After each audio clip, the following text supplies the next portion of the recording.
Everyone wants to be the next Tfue, the next Booga, the next best of the best. But let's face it, guys, sometimes we just go against people that are, well, better than us. You've gone through it, I've gone through it, everyone has gone through it. And I can guarantee you that at some point, every pro that you watch has also gone through it. We all gotta start somewhere, you know? That's why today, ladies and gentlemen, we are going to be talking about how to outplay opponents that are better than you. You know me, I'm your host, Superman Dan, and I just want to say I appreciate all your support and really wanted to make a video like this because it's something that we can all take advantage of. Put it like this, if you're not winning all the games you play, then this video applies to you. But before the video starts, I got one tiny favor to ask you. We strive very hard to bring you the best content out there, so show us your support by liking the video, subscribing, and visiting ProGuys.com for the latest trending articles, VOD reviews, and just about everything that you could need to know about competitive Fortnite.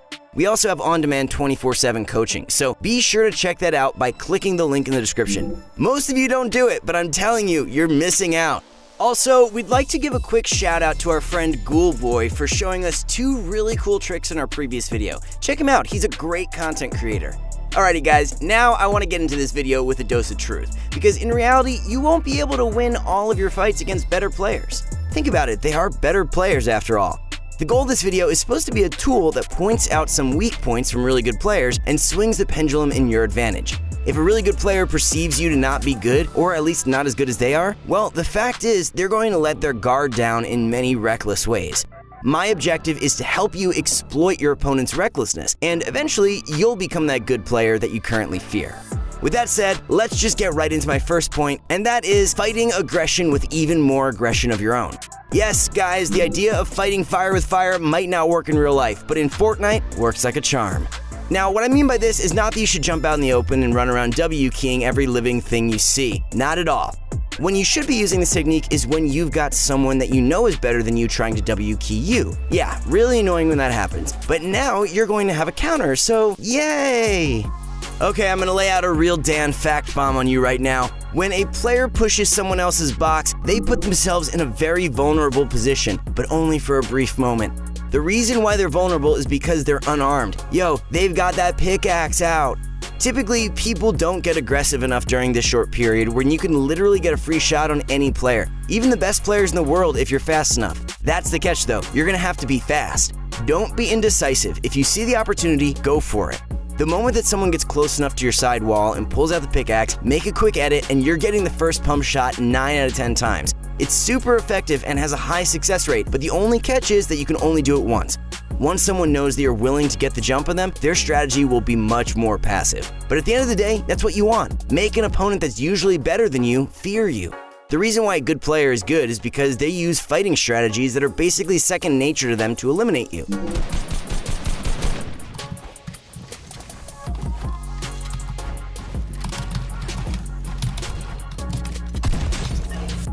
I never on anyone that hard in my whole entire life. My whole life of being alive. You making a play like that is going to take your opponent out of his element. What is a distinguished warrior without his sword and shield? Spoiler alert, nothing. Just a friendly FYI, you don't always have to use the same edit to catch your opponent off guard. In fact, after the first edit, your opponent is likely to predict you to make the same edit again. Switch it up, guys, and make different edits once in a while. Maybe try out an edit bait reset or two to keep a potential adversary on his toes. In fact, we just went over a trick that allows you to trap kill an aggressive opponent, which is in line with the gist of this video. You can check it out in the description or by simply heading over to our YouTube homepage and watching our most recent uploads. Now, although counter-aggressive plays work in close quarters combat, we need to stay disciplined when going up against good opponents. This is why we need to talk about not leaving your turtle. This point mainly applies to when you don't have high ground, for obvious reasons. When a good player takes height in a fight, they will typically bank on the fact that you will try and reclaim height. If you end up going for a high ground retake, a good player will typically land some decent damage on you in the process. You want to avoid these scenarios and outweight your opponent. Yeah, I get it, sitting in a box is boring, but you want to beat someone better than you, right? Well, you're gonna have to trust me on this one because the alternative isn't going to net you any better results. Anyways, back to the point, keep your composure, hold your walls in your box, and wait until he starts chopping your build. Once he's in range to start pushing your box, meaning he's dropped considerably from height, you now have a perfect opportunity to employ strategy number 1 from this video.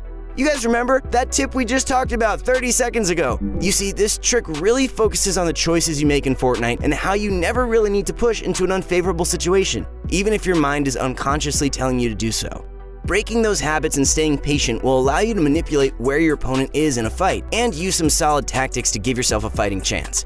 It is worth noting that there are some situations that will simply force you to migrate, such as if someone spams you with utility. Think stinks, grenades, grenade launchers, rockets, and all that jazz. If you find yourself in that situation, just tunnel your way to safety and reassess the situation. Also, if you have no mobility and have a long way to get to the safe zone, maybe it's time to expedite a play. Better that you have a chance of getting the kill and surviving than dying 100% by sticking around too long. The main takeaway from this tip is to bait your opponent down closer to your level so you can make an unpredictable attack on them. Whatever means necessary for you to make that happen, but never put yourself in a vulnerable position. Now, on the flip side, it's worth talking about never giving up high ground. I literally just talked for an entire minute about why you need to bait the person from high ground down to your level. So when you actually end up with high ground, you better not fall for these mistakes.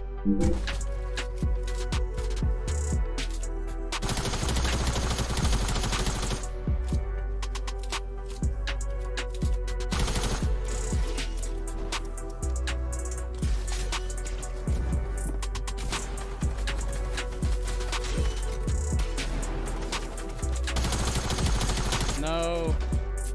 Now, we already talked about why falling from height puts you in a vulnerable spot, giving your opponent an opportunity to get a nearly uncontested shot on you a lot of the times, yada yada. We already covered that. Let's discuss some other options about when you are on height to safely whittle down a good player.